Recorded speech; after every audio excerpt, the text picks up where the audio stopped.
Tim Person, Associate Editor of Whole Foods Magazine here at Expo East with Whole Foods Merchandising Editor Jay Jacobowitz, also of Retail Insights. We're thanking Jay for joining us. We're going to chat about some show trends and the like.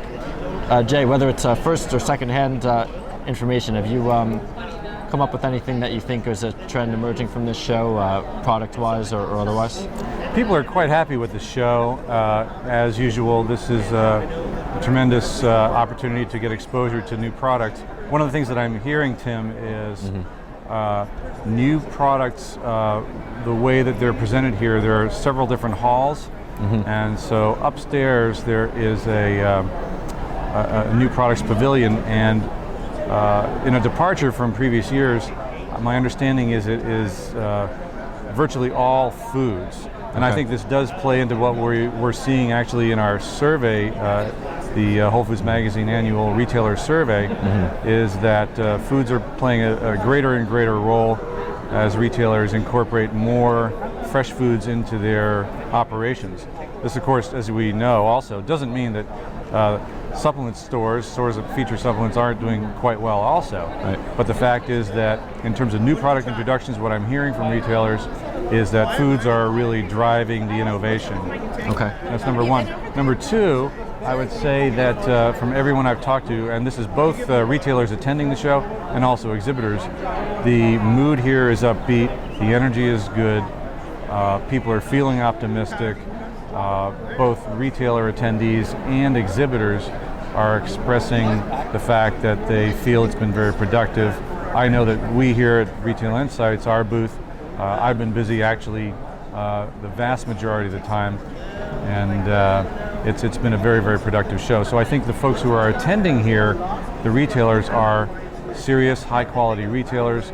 They're investing the time and money it takes to come to the show, take away from their business because they do feel it's worth it, and I think that is in fact paying off. Okay. Now you talked about confidence within the retail industry, and also you mentioned our survey coming up annually in December. How do you feel more broadly maybe the retailers are feeling about their businesses in general as we move from 2013 to 2014, and how do you think that'll be reflected once our survey comes out this year? Well, you're putting me in a position of predicting what we don't yet know, but actually the data is coming in, and we of course know Kaylin, is the editor, is working on the initial crunching of the numbers.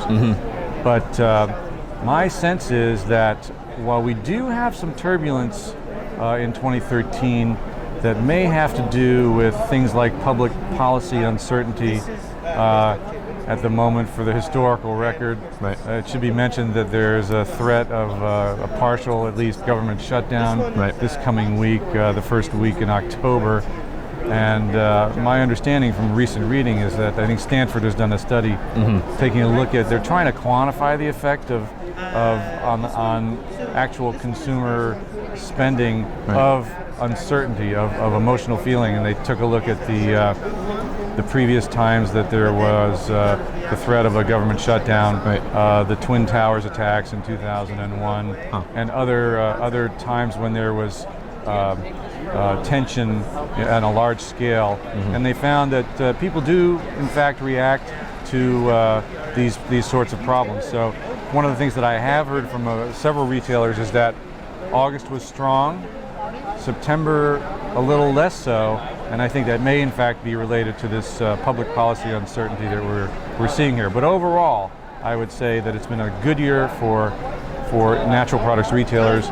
We kind of almost run counter trend in the sense that if the economy may be having struggles and people may be having difficulties in terms of their job status, they're actually being more mindful about their health. And so they're actually maybe more inclined to seek a more proactive stance and solutions in independent health food stores where they can get that type of assistance. Absolutely, that's something we often see. All right, so some things to look out for as we close out the year. Thank you on behalf of Jay Jacobowitz. I'm Tim Person, and signing off from Expo East.